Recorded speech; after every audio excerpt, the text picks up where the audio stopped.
Hello dear students, welcome to shed plus. First part में हमने discuss किया था कुछ 10th के इम्पोर्टेंट क्वेश्चंस के बारे में हम लोग डिस्कस कर रहे थे और कौन कौन से पार्ट से मेजर क्वेश्चंस आए हम उसके बारे में डिस्कस कर रहे थे। आज उसी के आगे सेकेंड पार्ट में हम डिस्कस करेंगे कि उससे रिलेटेड कुछ एमसीक्यूज क्वेश्चन। एसेशन रीजन में बहुत ज्यादा बच्चों को प्रॉब्लम आती है, तो एसेशन रीजन थोड़े डिस्कस करेंगे, that how to solve MCQs और assertion reason as well as case based questions. आज ये 3 पार्ट में हम सेकेंड पार्ट को कंप्लीट करेंगे 3 इंपॉर्टेंट फेजेस में। चलिए स्टार्ट करते हैं फर्स्ट एमसीक्यू की तरफ। First MCQ, select from the following a plant hormone which promote cell division. हमें यहाँ से ये सिलेक्ट करना है एक ऐसा प्लांट हार्मोन जो सेल डिवीजन के लिए रिस्पॉन्सिबल होता है। आइए देखते हैं। First option is gibberellin, abscisic acid, auxin and cytokinin. इस क्वेश्चन में हम चारों के पहले फंक्शंस भी देखेंगे। जैसे हम जिब्रालिन की बात कर ले तो जिब्रालिन और ऑक्सिन दोनों क्या है, प्रमोटिंग। ये दोनों किसी ना किसी फंक्शन को प्लांट में प्रमोट करते हैं। अब एक ऑप्शन दे रखा है एब्सिसिक एसिड। एब्सिसिक एसिड की अगर हम बात कर ले बच्चों तो ये क्या करता है, ग्रोथ इनहिबिटर है। ये ग्रोथ को कंट्रोल करने की कोशिश करता है, ठीक है, नेगेटिव ग्रोथ को शो करेगा। नेक्स्ट वन आता है हमारा ऑक्सिन, सेम वैसे ये भी प्रमोटर हार्मोन है। एक ऑप्शन हमारा मेंशन है क्या, साइटोकाइनिन। साइटोकाइनिन सबसे ज्यादा हेल्प करता है किसमें, सेल डिवीजन के फंक्शन में। तो as per the question name the plant hormone which promote cell division, इस बेसिस पे आंसर हमारा क्या हो जाएगा, cytokinin is the correct answer. Second question की तरफ आते हैं। Part of the flower which attract insect for pollination. Flower का वो पार्ट जो पॉलिनेशन के लिए अट्रैक्ट करता है इंसेक्ट्स को। तो अट्रैक्टिव कलरफुल स्ट्रक्चर क्या हमारा फ्लावर के अंदर, पेटल्स। तो आंसर हमारा बिल्कुल क्लियर है, आंसर में क्या आ जाएगा, पेटल्स ओनली। सबसे ज्यादा प्लांट्स में क्या अट्रैक्टिव जो कलरफुल होता है वो क्या है, पेटल्स। तो आंसर क्या हो गया हमारा, पेटल्स का part. Next question, which of the following statement is are true about human heart. Human heart से रिलेटेड कौन सा स्टेटमेंट करेक्ट है, हमें वो फाइंड आउट करना है।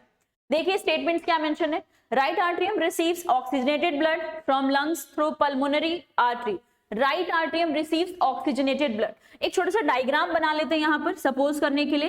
ह्यूमन हार्ट में चैम्बर्स कितने होते हैं बच्चों, 4 चैम्बर हार्ट। ये 4 चैम्बर बढ़ गया। अब इधर वाला स्ट्रक्चर क्या हो जाएगा, राइट, ये हमारा क्या हो जाएगा, लेफ्ट पार्ट। देखिए ये राइट हो गया, ये हमारा लेफ्ट, ये राइट हो गया और ये लेफ्ट। ऊपर के चैम्बर्स को हम क्या कहते हैं, आर्टरियम, मेंशन कर देते हैं। यहाँ पर क्या हो जाएंगे, दोनों वेंट्रिकल्स प्रेजेंट हो जाएंगे। यहाँ पर क्या प्रेजेंट होता है, वेना केवा। और वेना केवा का फंक्शन क्या है, डीऑक्सीजनेटेड ब्लड को कलेक्ट करना और कहां लेके आना, राइट आर्टरियम में। अब आते हैं फर्स्ट स्टेटमेंट में क्या मेंशन है, right atrium receives oxygenated blood.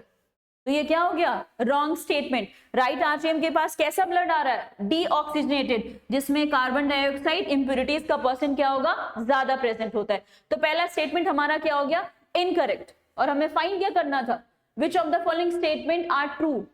Correct statement find करना था, तो पहला स्टेटमेंट हमारा फॉल्स हो गया।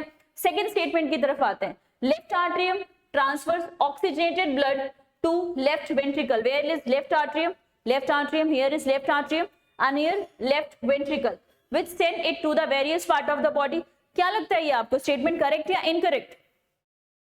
यहाँ पर स्टेटमेंट क्या है हमारा, ये वाला पार्ट जो है प्रॉपरली क्या हो जाएगा, करेक्ट। इसमें कोई कुछ भी गलत नहीं दे रखा है। अब इसी को आगे कंटिन्यू करते हैं, शायद तुरंत आंसर आएगा हमारा। यहाँ से कहाँ आता है डीऑक्सीजनेटेड ब्लड, राइट वेंट्रिकल में। राइट वेंट्रिकल से क्या प्रेजेंट होता है, पल्मोनरी आर्टरी। पल्मोनरी आर्टरी कहाँ पर लेके जाता है, लंग्स के पास। लंग्स से वापस कैसे आएगा, लंग्स के बाद यहाँ पर क्या प्रेजेंट होगा, पल्मोनरी वेन प्रेजेंट होगा। पल्मोनरी वेन क्या करेगा, लेफ्ट आर्टरियम के पास ब्लड लेकर आएगा। लेफ्ट आर्टरियम के बाद कहाँ पहुंचेंगे हम लोग, लेफ्ट वेंट्रिकल के पास। लेफ्ट वेंट्रिकल के बाद ब्लड कहाँ सप्लाई हो जाएगा, अयोटा। अयोटा से पूरी बॉडी में ब्लड को हम ट्रांसफर कर देंगे। इस बेसिस में ये वाला स्टेटमेंट क्या हमारा ट्रू है। थर्ड स्टेटमेंट देखिए क्या मेंशन है, राइट आर्टरियम रिसीव्स डीऑक्सीजनेटेड, बिल्कुल correct. This is right atrium. कैसा ब्लड आ रहा था, deoxygenated bye the help of the vena केवा। तो ये तो मुझे करेक्ट, हाँ बिल्कुल करेक्ट है। From different parts of the vena cava, yes this is correct also. Last में आते हैं, left atrium transfers oxygenated blood. Where is left atrium, this is left atrium.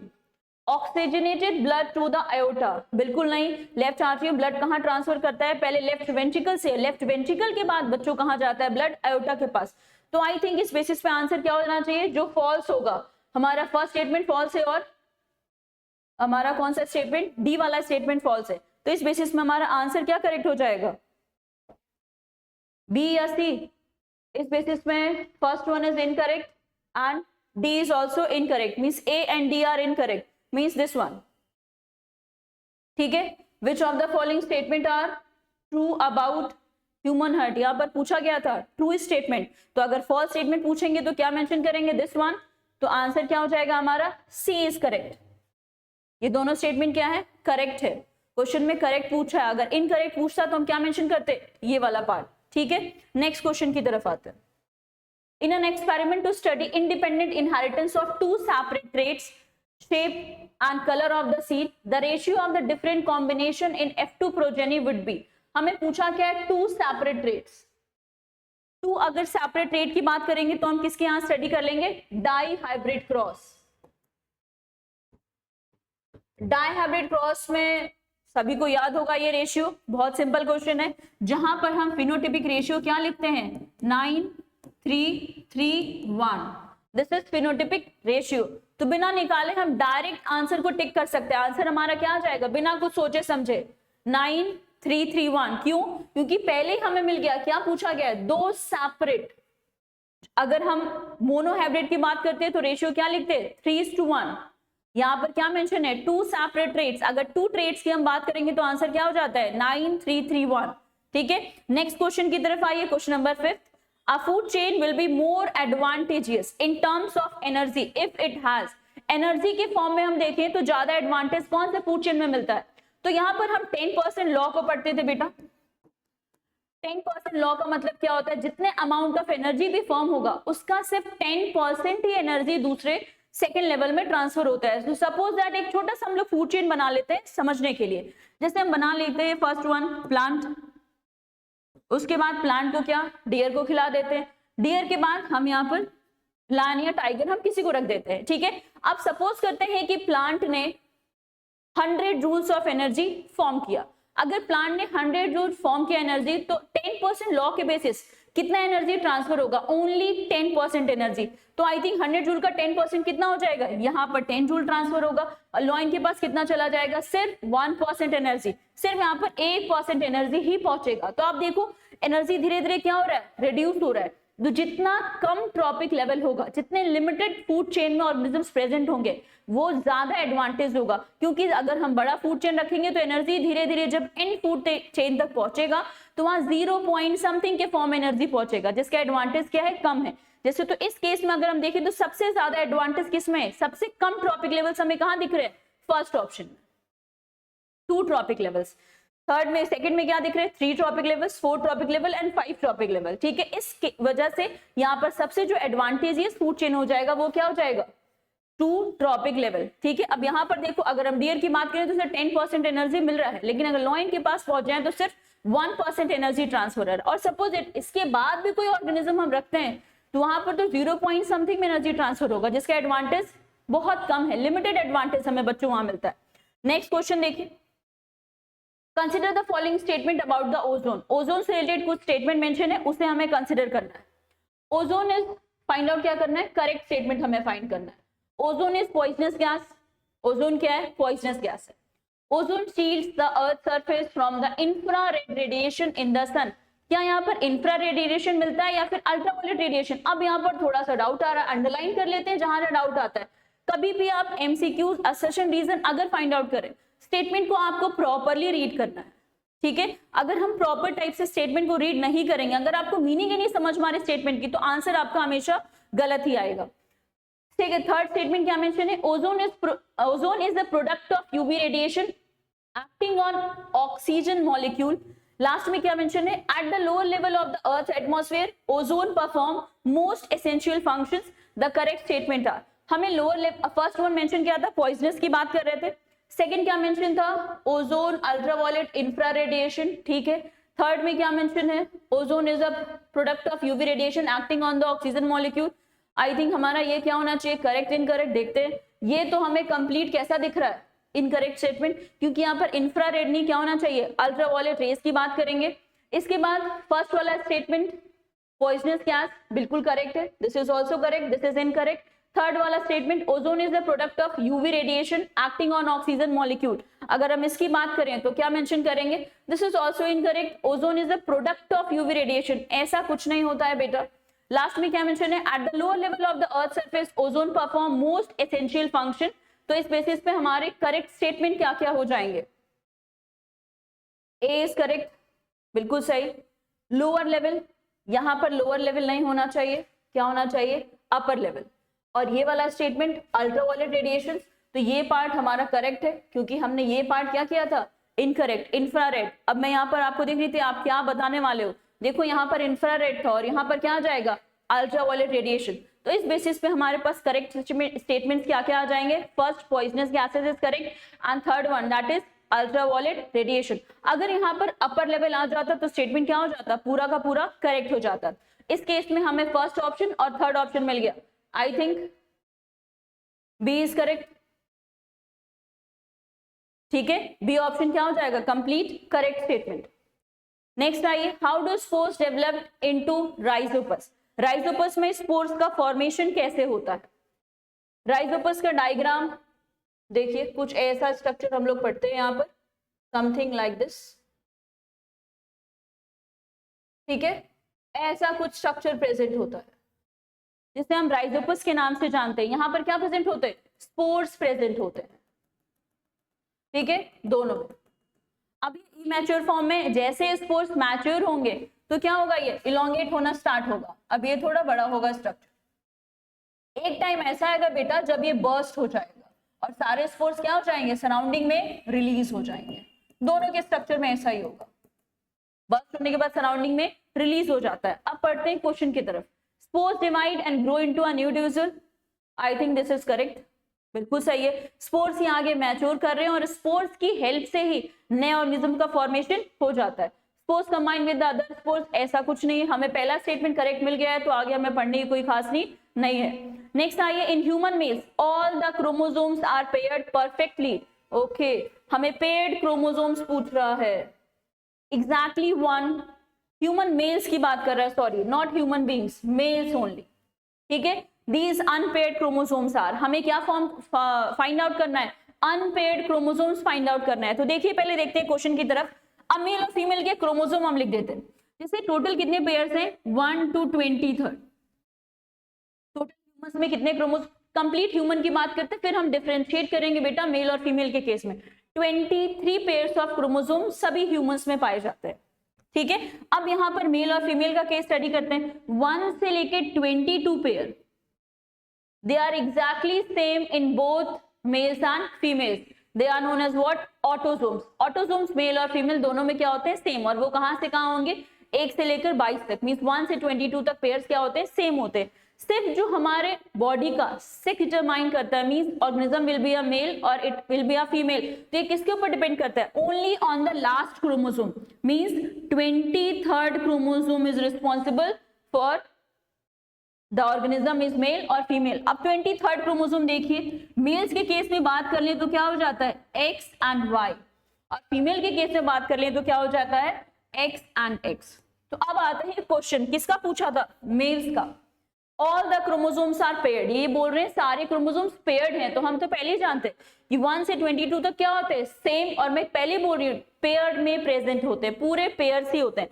तो स्टार्टिंग पेयर्स तो हमेशा क्या है, पेयर्ड के फॉर्म में, एक्सेप्ट 1, सिर्फ एक ऐसा पार्ट है जो अनपेयर होता है। अब देखिए मेल्स में क्या है, X एंड Y, ये भी सिंगल प्रेजेंट है और ये भी सिंगल प्रेजेंट है, तो यहाँ पर आंसर क्या हो जाएगा, 2 ऑप्शंस करेक्ट हो जाएंगे, क्या क्या, X chromosome and Y chromosome. If question में मेल की जगह फीमेल आता, ठीक है, तो उसमें क्या प्रेजेंट होते हैं, सारे क्रोमोसोम्स पेयर होते हैं, तो यहाँ पर आंसर ही नहीं होता। अगर पेयर्ड पूछता तो हम क्या लिख देते, X क्रोमोसोम। मेल्स की बात कर रहे हैं अनपेयर्ड क्रोमोसोम, तो आप देख पा रहे होगे X भी अनपेयर है और Y भी अनपेयर है, तो इस केस में ऑप्शन नंबर C भी करेक्ट हो जाएगा बेटा और D ही करेक्ट हो जाएगा। क्लियर हुआ ये चीज। नेक्स्ट क्वेश्चन देखिए, which among the following are not the function of the ovary at puberty in female, कौन सा फंक्शन नहीं है, हम नहीं फंक्शन की बात करें, अंडरलाइन कर लेते हैं, नहीं तो यहीं पर मिस्टेक होने के चांसेस बढ़ जाते हैं। अगर ये छोटा सा नॉट छूट गया तो आंसर तुरंत रॉन्ग हो जाता है। आते हैं इसमें क्या मेंशन है, formation of germ cells, not the function, हमें फंक्शन जो नहीं है उसको फाइंड आउट करना है। जर्म सेल्स का फॉर्मेशन, हाँ बिल्कुल ठीक। चलो इसमें मान लो हमें कंफ्यूजन होता है, एज अ स्टूडेंट मैं सोचती हूँ कि सपोज दैट हमें फर्स्ट ऑप्शन में कंफ्यूजन होता है, तो अभी छोड़ते हैं फर्स्ट ऑप्शन, सेकंड ऑप्शन की तरफ आते हैं। टेस्टोस्टेरोन का सिक्रीशन, टेस्टोस्टेरोन का सिक्रीशन कहाँ होता है, ये तो बिल्कुल बेसिक हम लोग 8 से पढ़ते हैं, सिर्फ मेल्स की बॉडी की बात करते हैं। मैक्सिमम हमें परसेंटेज टेस्टोस्टेरोन कहाँ दिखेगा, मेल्स की बॉडी में। तो ये तो हो गया किसके लिए, मेल्स के लिए। तो यहाँ पूछा क्या था, फीमेल्स का function. Next one, development of placenta, placenta की अगर हम डेवलपमेंट की बात करें तो भी कहाँ हम देखेंगे, फीमेल्स की बॉडी में। उसके बाद लास्ट ऑप्शन क्या है, secretion of what, oestrogen, oestrogen के सिक्रीशन की बात करेंगे तो ये कहाँ प्रेजेंट है, फीमेल्स की बॉडी में। और हमें क्वेश्चन में क्या पूछा था, not the function of the ovary, ovary का फंक्शन जो नहीं होगा, ओवरी का फंक्शन नहीं में क्या आना चाहिए, आई think this one and this one, क्योंकि प्लेसेंटा का डेवलपमेंट फीमेल की बॉडी में कहाँ होता है, यूट्रस में। तो अगर हम आंसर की बात करें तो नॉट द फंक्शन में क्या आना चाहिए, B and C is the answer. तो यहाँ पर कहाँ मेंशन है, B and C, this one, ठीक है। मींस बी ऑप्शन क्या हो जाएगा, करेक्ट। इस तरीके से हमें एमसीक्यूज, मैच द फॉलोइंग, कुछ भी अगर फाइंड आउट करना बेटा तो ऐसे ही हमें इसे फाइंड आउट करना पड़ेगा। क्वेश्चन नंबर 10 की तरफ आते हैं, select the correct option.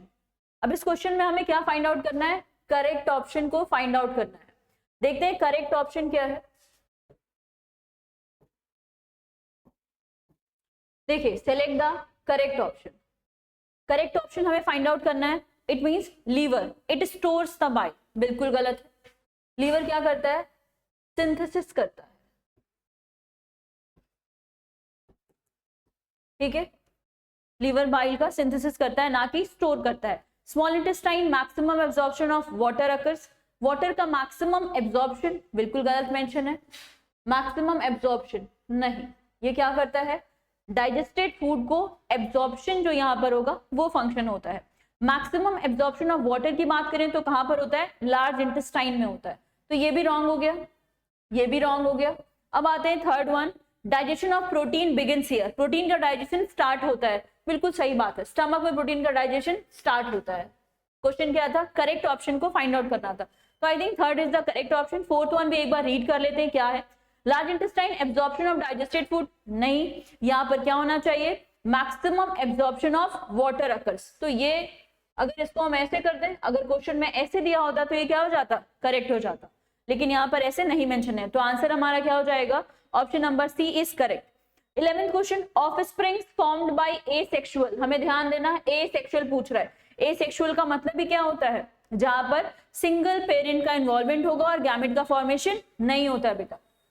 Have greater similarities, अगर सिंगल पेरेंट का इन्वॉल्वमेंट है और गैमेट का फॉर्मेशन नहीं हो रहा है, इट मींस फ्यूजन भी नहीं हो रहा है, तो सिमिलैरिटीज यहाँ क्या होंगी, सबसे ज्यादा। ऑप्शन पढ़ते हैं क्या है, asexual reproduction involves only one parent, yes पूछा क्या गया है हमें, हाँ करेक्ट वन ही पूछा गया, तो पहला क्या हो जाएगा, सही। B option, asexual reproduction does not involves gamete, gamete का फॉर्मेशन नहीं हो रहा है। Asexual reproduction occurs during unfavourable condition, and last में क्या मेंशन है, asexual reproduction occurs with the help of meiosis, ऐसा कुछ यहाँ पर नहीं होता है। तो इस केस में हमारा आंसर क्या होना चाहिए, दो हमारा सबसे मोस्ट एप्रोप्रिएट है। I think answer number A is correct, first option क्या हो जाएगा, करेक्ट हो जाएगा। नेक्स्ट आते हैं नेक्स्ट क्वेश्चन की तरफ, question number 12, the given figure below shows a female reproductive system in humans, female reproductive system humans, इधर मैं आ जाती हूँ, डायग्राम आपको विजिबल होगा, ए टू डी हमें लेबल करना है। अब देखिए डायग्राम में मेंशन भी है, फर्स्ट ये स्ट्रक्चर क्या हमारा, फैलोपियन ट्यूब का पार्ट, ठीक है, ये क्या हमारी ओवरी का पार्ट, ये क्या हमारा I think yes vagina part, and ये क्या मेंशन है हमारा, यूट्रस का पार्ट मेंशन है। तो अब देखते हैं इसमें आंसर क्या हो सकता है। हाँ, ऑप्शंस के बेसिस पे पहले मैच कर लेते हैं। ए को हम किसके साथ मैच करेंगे, पहले लिखते हैं ए क्या हमारा फैलोपियन ट्यूब, ठीक है, बी हमारा क्या है ओवरी, सी क्या हो जाएगा हमारा यूट्रस का part, sorry not uterus, very incorrect, this is what vagina, और हमारा डी क्या हो जाएगा यूट्रस का पार्ट। तो हमें अब मैच करना है, फंक्शंस में क्या क्या मेंशन है वो हम ध्यान देते हैं। ए इज फैलोपियन ट्यूब, तो फर्टिलाइजेशन का प्रोसेस कहाँ होगा? फैलोपियन ट्यूब में। तो आई थिंक हम ए को किसके साथ मैच कर सकते हैं?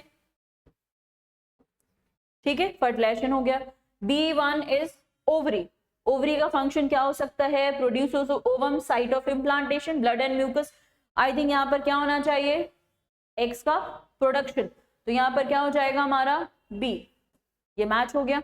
अब आते हैं सी पार्ट की तरफ। सी में क्या होना चाहिए? सी क्या हमारा? वेजाइना की बात करेंगे, तो blood and mucus comes out, I think this one. जब यहाँ पर एंडोमेट्रियम ब्रेक होगा तो ब्लड और म्यूकस मेंस्ट्रुअल साइकिल के टाइम पे यहीं से रिलीज होगा, तो आई थिंक यहाँ पर क्या हो जाएगा? C1। डी ऑप्शन की तरफ आते हैं। डी क्या था हमारा? Where is D? यूट्रस का पार्ट।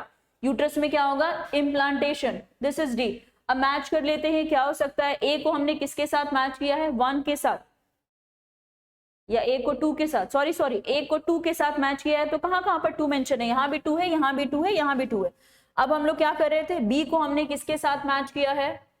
1 के साथ, तो आई थिंक सिर्फ यहां पर मेंशन है, तो आंसर हमारा क्या हो जाएगा? सेकंड वन करेक्ट हो जाएगा। और हमने क्या मैच किया था? सी को हमने किसके साथ मैच किया था? Where is C? 4th के साथ, yes 4th is given. D हमने किसके साथ मैच किया था बच्चों? Where is D? 3rd के साथ, तो ये भी करेक्ट हो जाएगा। फंक्शन एक बार मैं फिर से रिवाइज करती हूँ, क्योंकि बेटा ये पार्ट बहुत इंपॉर्टेंट है। May be in the long answer, may be MCQs, may be in any form, it will, I think may be 99% sure that it will come in the exam. देखो यहाँ पर प्रोड्यूस ओवम, तो यहाँ पर क्या आ जाएगा?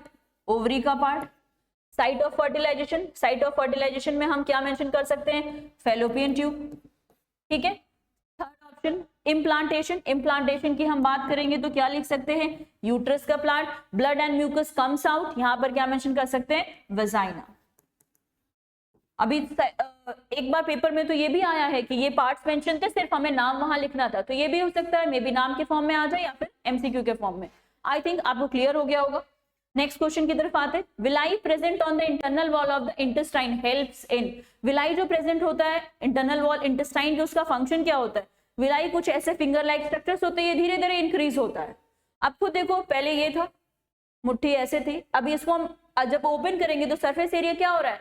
बढ़ रहा है। तो पहला फंक्शन तो यही हो जाएगा कि सरफेस एरिया क्या करता है? इंक्रीज करता है।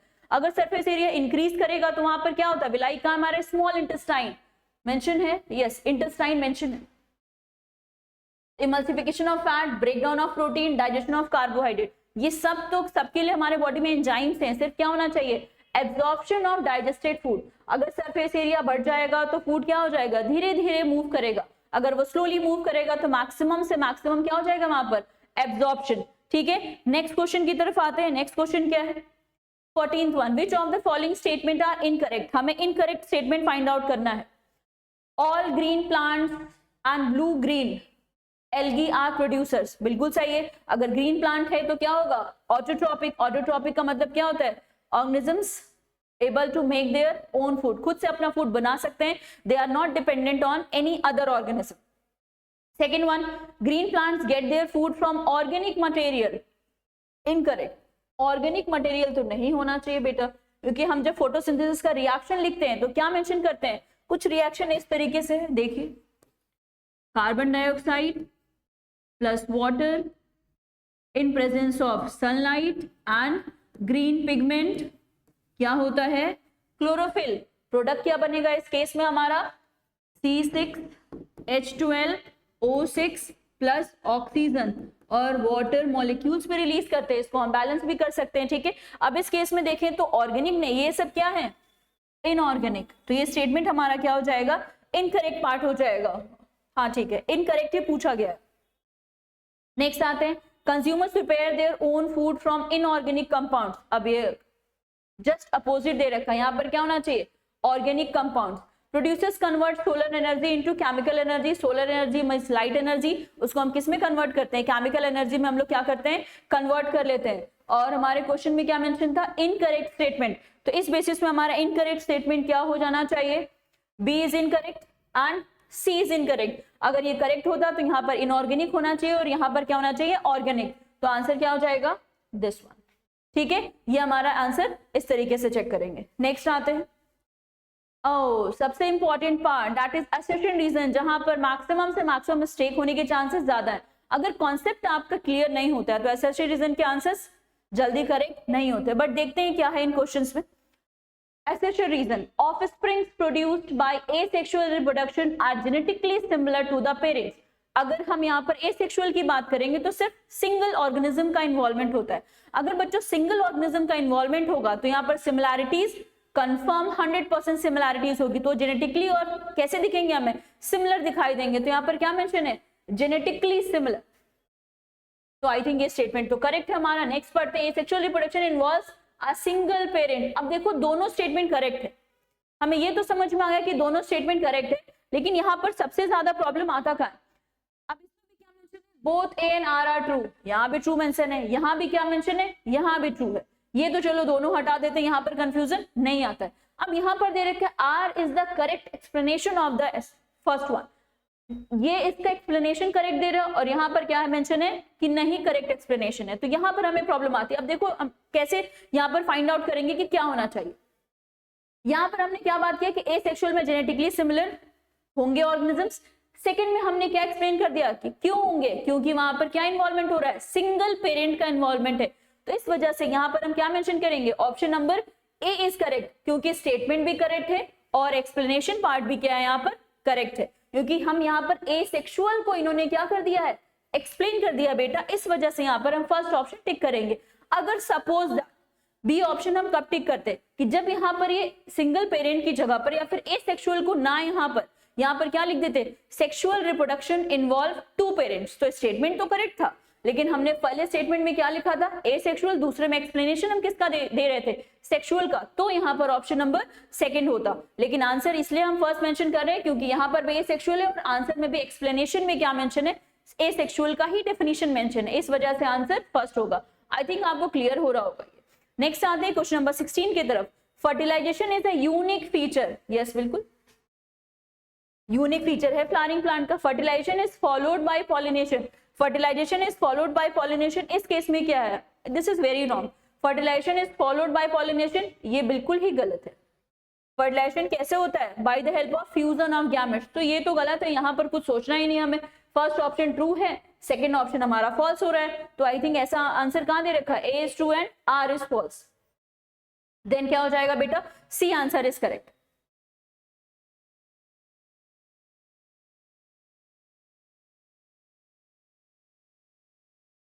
मैंने मेंशन किया था प्योर टॉल का मतलब क्या है, दिस वन जो लिखा हुआ था।